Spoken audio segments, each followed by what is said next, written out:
Cafe anyway. Hey. Mike's Daily Podcast. Here we are.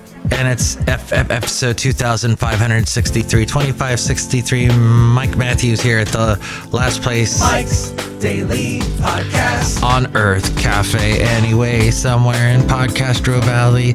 And this is what I sing about, and I like to stop and then I start and I can't think of any words that come straight from my heart. Oh wait, we talked all about hearts. Mike's Daily Podcast. Lately with the whole Valentine's thing. Love. Mike's Well, Daily. did you see the podcast picture Podcast? for my last podcast? Yeah. Which was called Sonar. And it was a picture of this really cool place. I think it's called Off the Hook. It's on the Halifax River in Daytona Beach in the, I think they call it Inlet Harbor. And even in the midst of all the craziness a year ago, when my mom passed away and we had to go back to Florida to take care of everything, we got to spend a little bit of time at some of the local restaurants there. And, you know, it's just the thing of making the best out of a bad situation. We traveled all that way and we're here. It was also my lovely lady friend's birthday around that time. Oh, everything was happening at once. Valentine's Day, my lovely lady friend's birthday, Super Bowl. A bunch of stuff at work was going on. But this year I am embracing a slightly calmer time, even though we're concerned about things floating around in the air up above that are from China. Balloons. Sending us balloons. Where are the balloons? But this year is a little bit better, but last year we made the best of it, and I got a good picture out of it, and you can see. And here's today's podcast picture.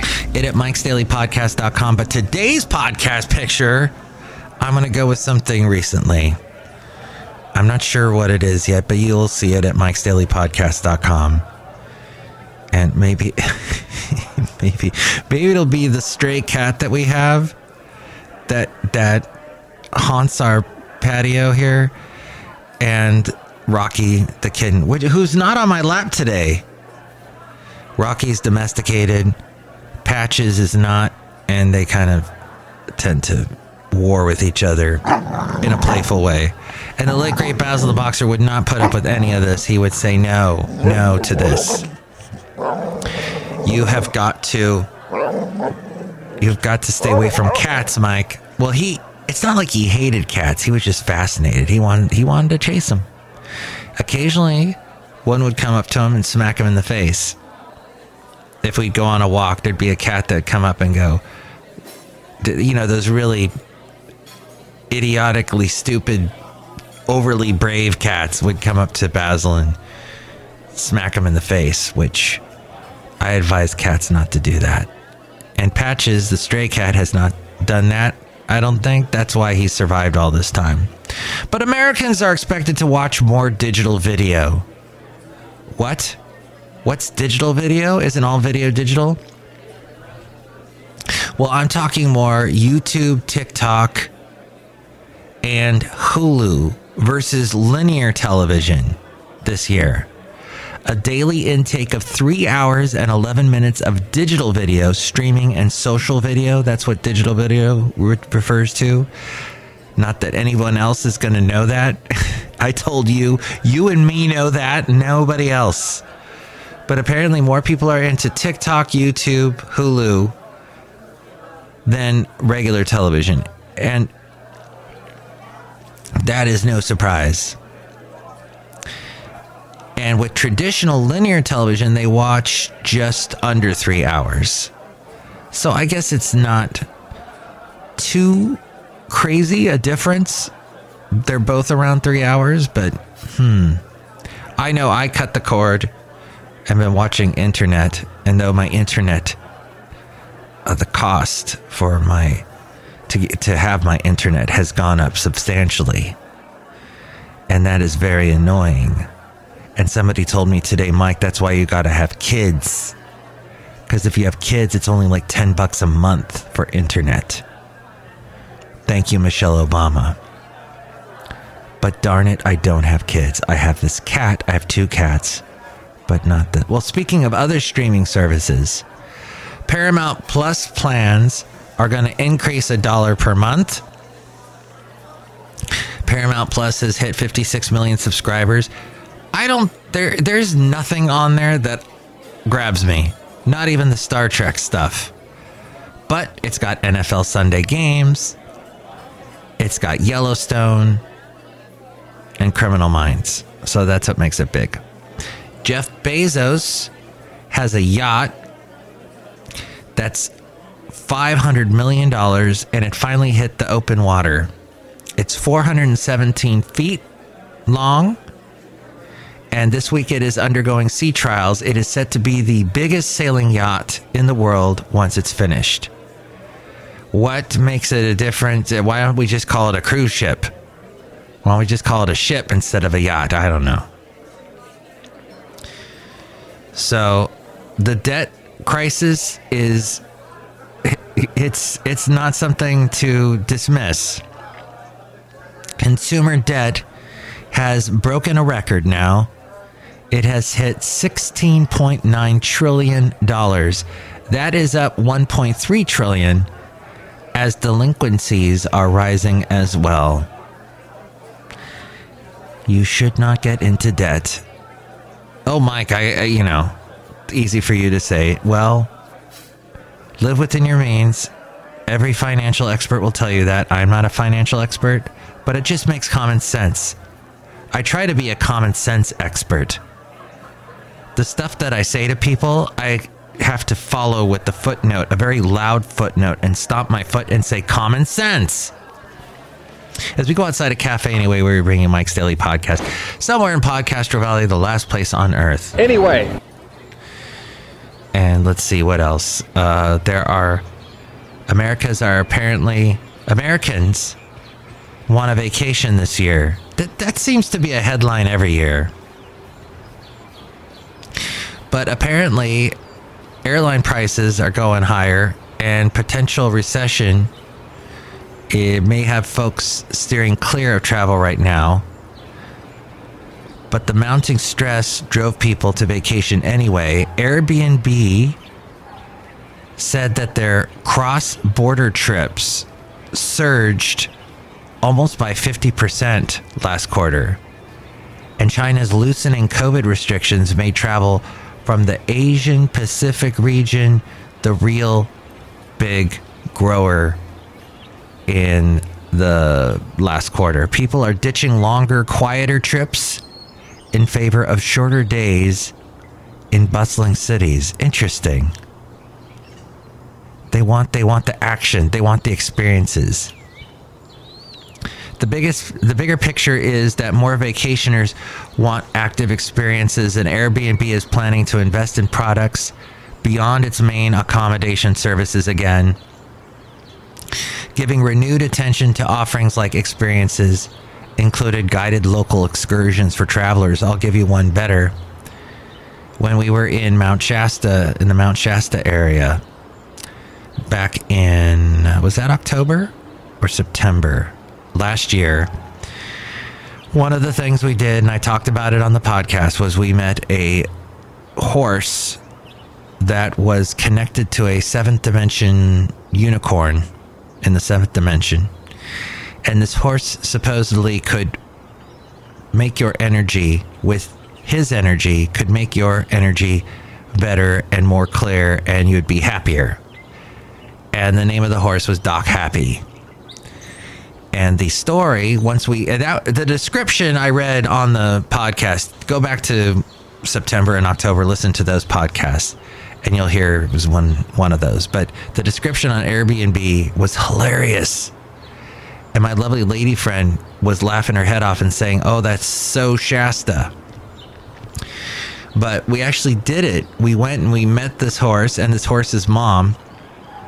And we fed them and we spent time with them, and it was quiet. It was just us. It was beautiful countryside, no cars, really quiet. Kind of like the sound behind me now here outside a cafe anyway, somewhere in Podcastro Valley, the last place on earth. And it was rejuvenating, very rejuvenating. I don't know what about it, what it was. I love animals. Being around these two really kind animals really helped me. And then after that, we got in a car, drove to Ashland, Oregon. That was a long drive. You got to go through the hills, the mountains, and it's a drive. Beautiful scenery. Do it during the day so you can see the scenery. And in Ashland, that was beautiful. Lots of restaurants, lots of nice people, beautiful buildings. I want to put a picture in from Ashland. How about that? No, I'll do something more recent, because Ashland was several months back. When we get to the anniversary of us going there, I'll put that in the podcast picture at mikesdailypodcast.com.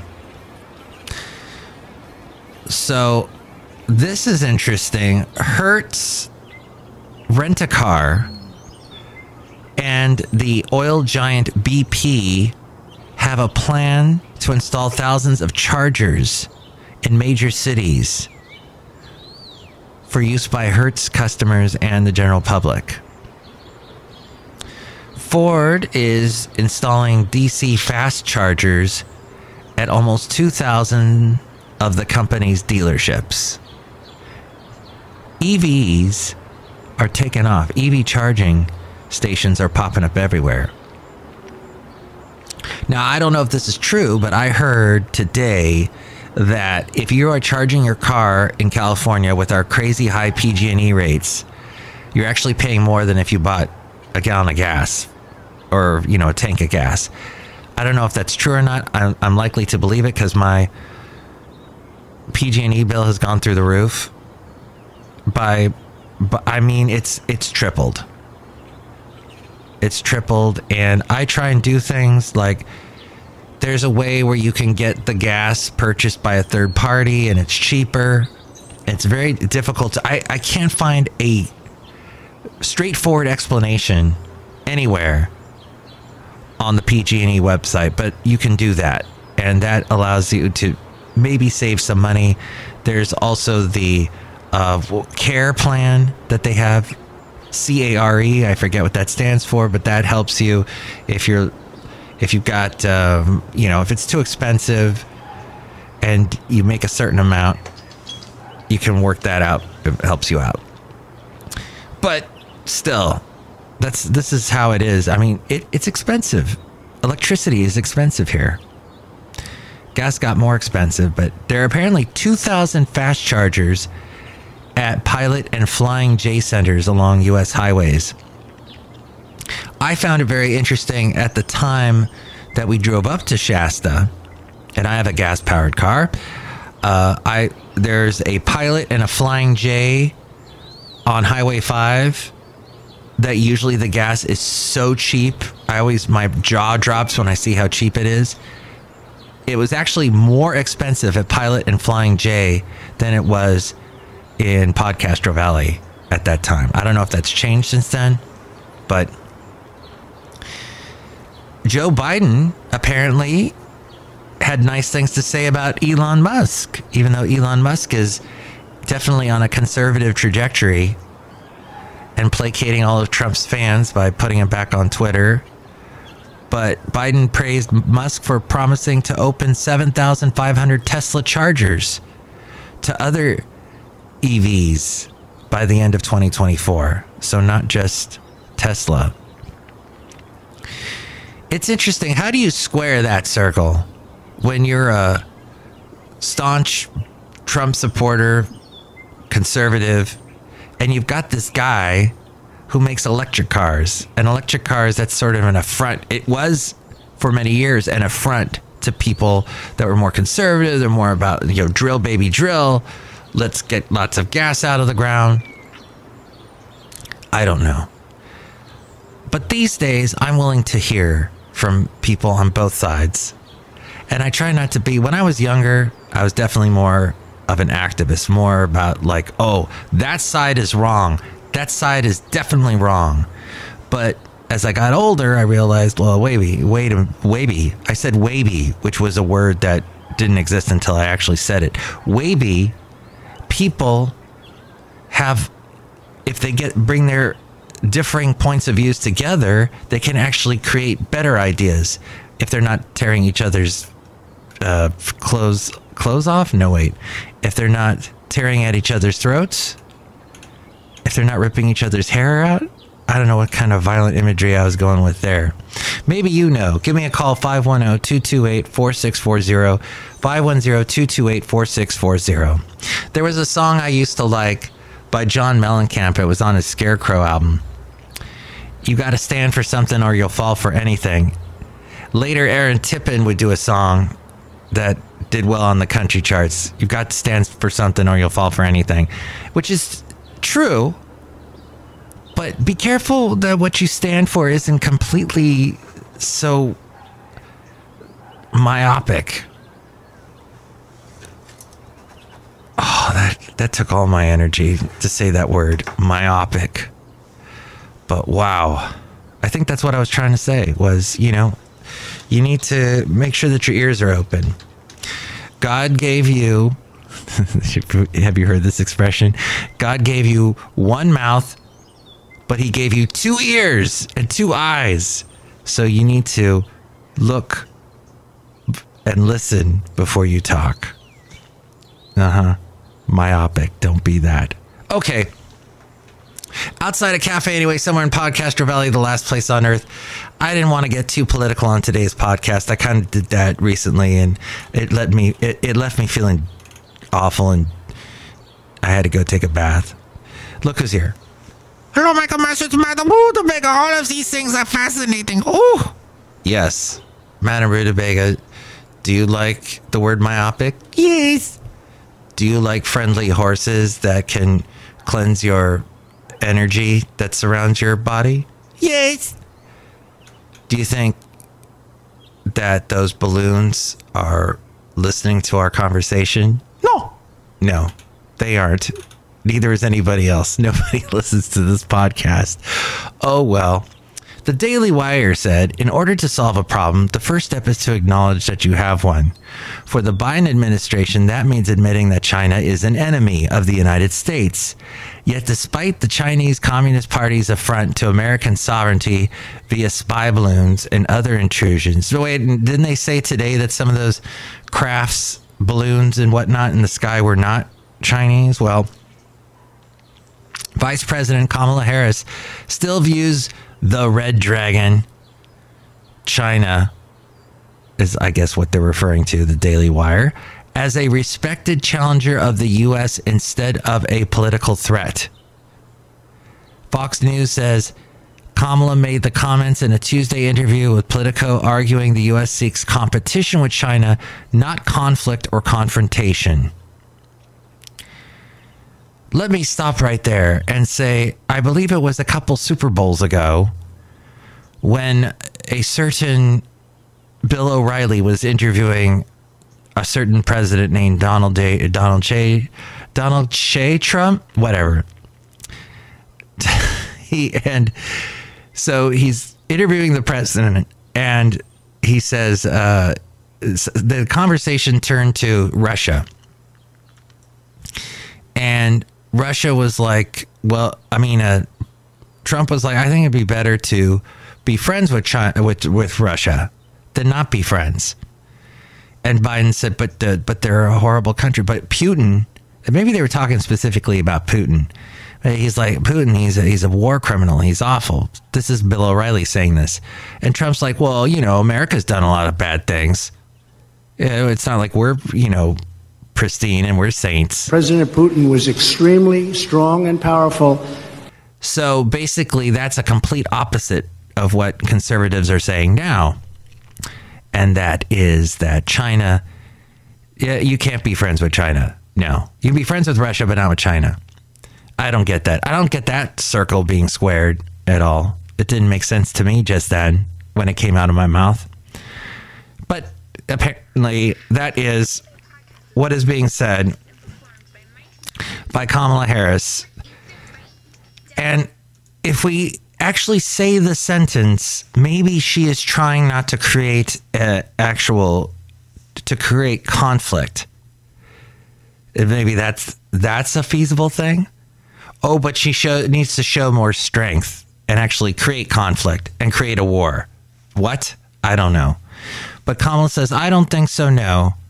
She said regarding whether relations might be affected, many lawmakers on Capitol Hill have expressed outrage at China's willingness to infringe on U.S. sovereignty. Biden himself has yet to address the nation following the shoot down of China's balloon and 3 other incidents. Actually, no, he has addressed that. The U.S. military shot down objects over Alaska.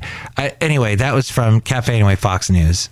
And their whole reason for being on this planet is to make sure Biden is a one-term president and that no Democrat is ever elected again. That is their mission statement.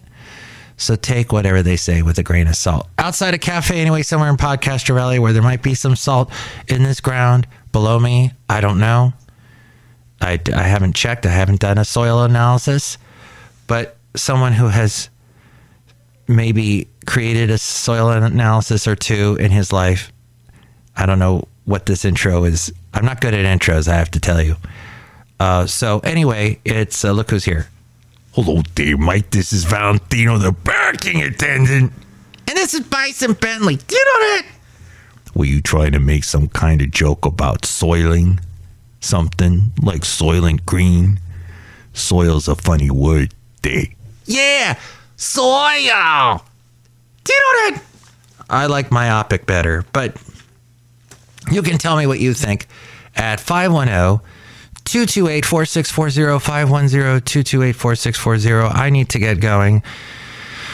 It's been a long day. Next show, it's going to be the wonderful Chely Shoehart, Floyd the Floorman, and John Deere the Engineer. That sounds about right. And with more ways to reach me, it's A-Frame. Produced and performed by Mike Matthews. His podcast is super easy to find. Download or listen to his show and read his blog at mikesdailypodcast.com. Email Mike now at mikesdailypodcast@gmail.com. See you tomorrow. Bye.